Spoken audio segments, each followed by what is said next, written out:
Hey everybody, this is David here, or Actlikeagrandmaster, or also known as Chessman, and today I'm here to talk about chess openings.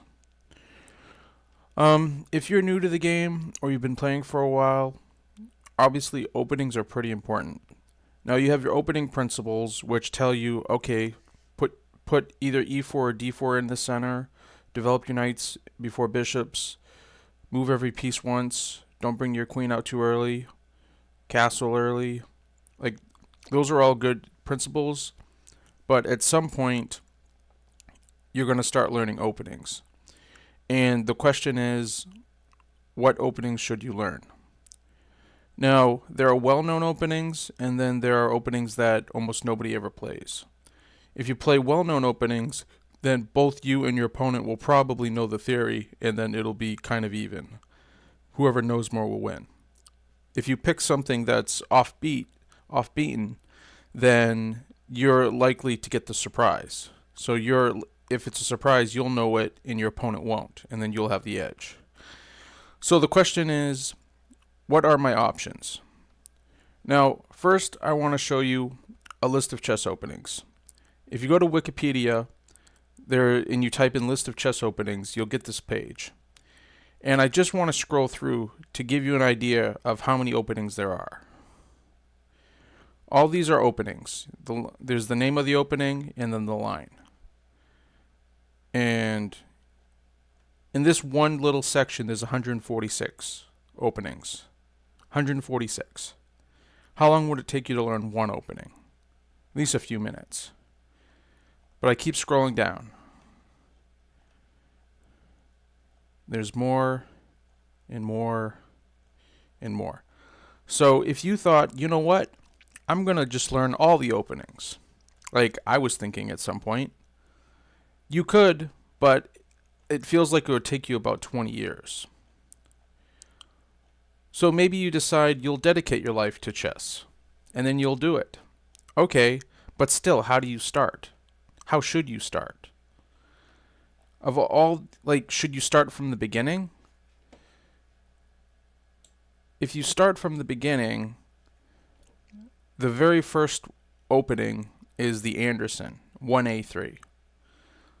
If you start from the 1a3 is not a common opening. Like, if you learn anything from opening principles or YouTube videos or chess books, they'll all say you should either play 1e4 or 1d4 as your first move.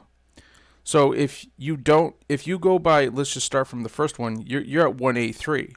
It's going to take you, if you go through this list, it's going to take you probably years before you get to a 1e4 opening. So starting from the very first, that's probably not the right strategy. So the question is, how do you decide where to start? Well, the way I think there's two ways, and one way is to know what the engine feels about the situation and what's most popular. All right. So I'm bringing you over to chess.com analysis. If you have a chess.com account and you go to analysis, this page will pop up and you put in a move. And then this engine analysis will pop up. Now you got to enter in a move to get to that, so I'm going to take it back. Alright, so it's analyzing. And it's telling me what my top 5 moves are. So right now it's saying e4 is the best move. Now it says knight f3. Second, it says d4. And then c4, and then g3.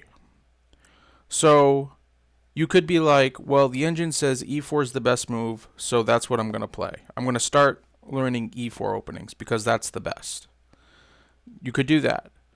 Another thing is if you go to another website called 365chess.com, 365chess.com, and you go to their opening explorer, it'll tell you what the most popular moves are.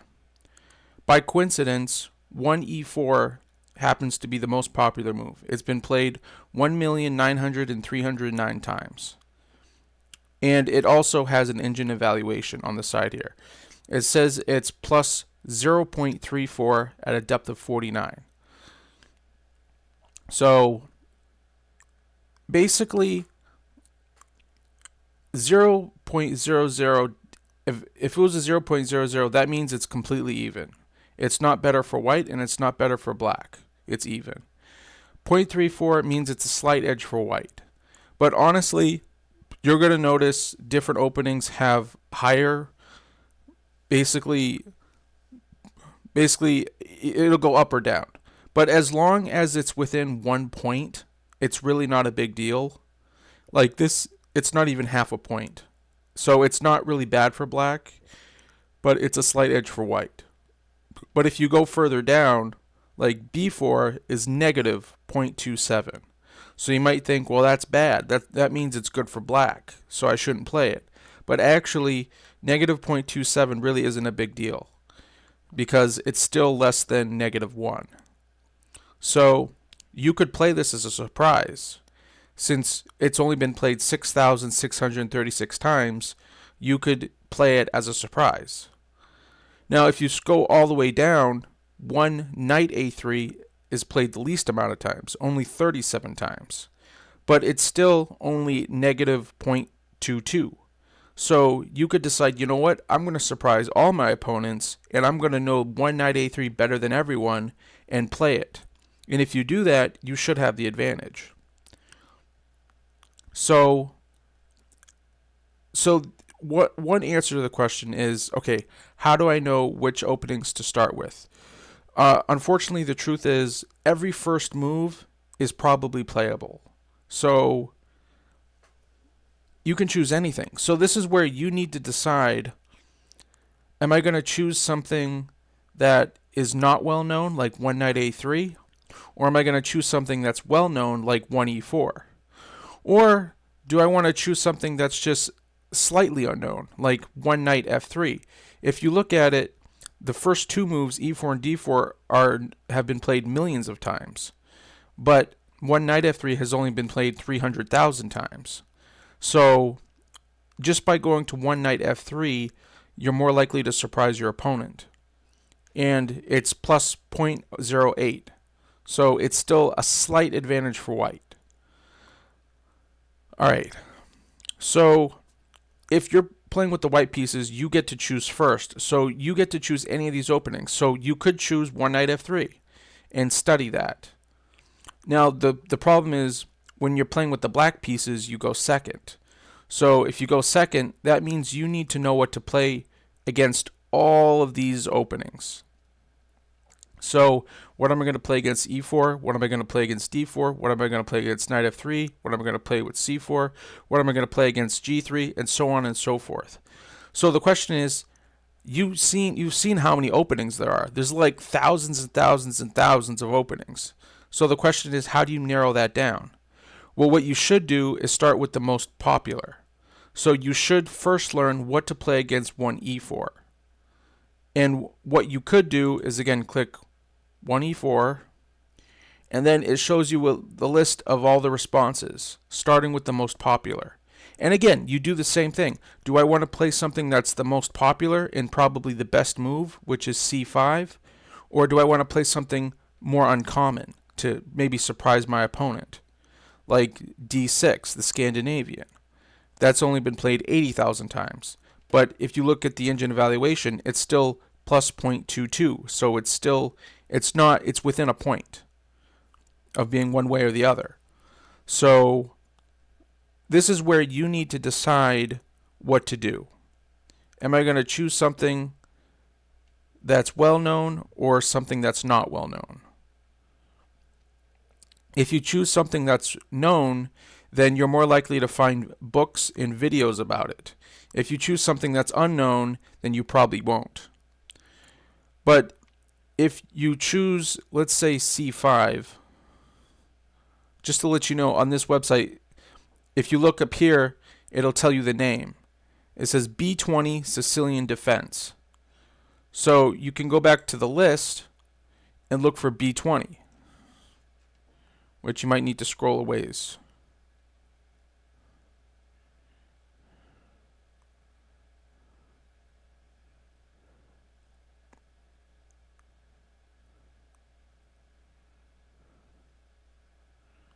We're at B0 to B19.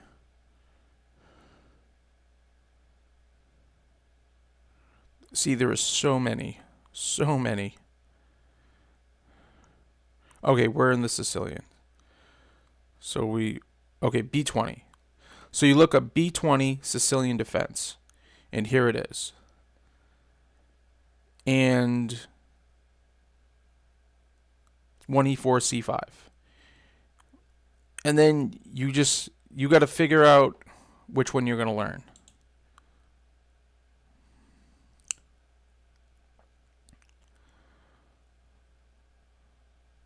So, all right. So, if you've chosen e4 c5, then you got to choose, okay, what you should do at the beginning is just learn what's been played the most. So, most likely, if you play c5, your opponent is probably going to play knight f3 because it's been played 597,000 times. So most likely that's what's going to be played. So you need to know what to play against that. Once you've learned that, then you could learn, okay, what's been played the second? Knight c3.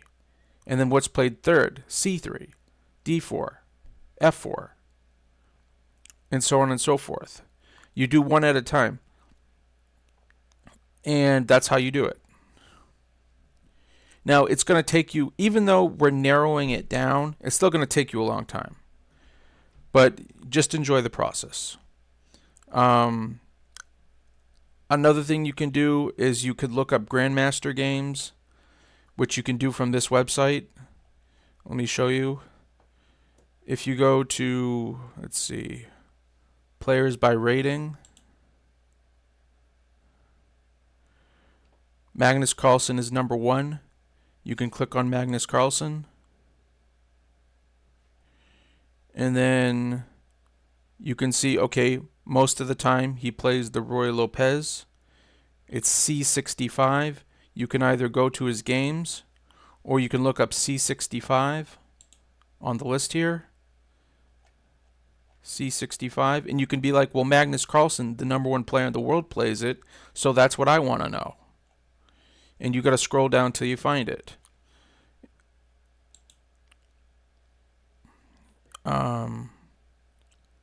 He also plays the Sicilian defense. Plays the Queen's Gambit declined. The Petrov defense. And you can go to his games, and if you notice, in every game there's an ECO code, A45. So you click on A45.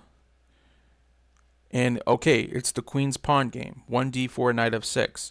So again, you can be like, Magnus Carlsen plays it, so that's what I'm going to play. I'm going to learn d4, knight f6. And you can start off by just remembering these couple of moves. And then go back to his page, go to his next game, and figure out, okay, e10. What's e10?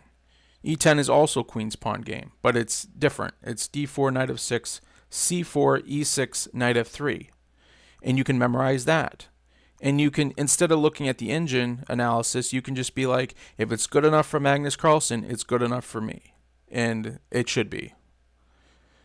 So I think what I'm going to do is I'm going to have this as a series, and I think we're going to delve deeper into the openings, and we're going to try to practice learning the openings in future videos.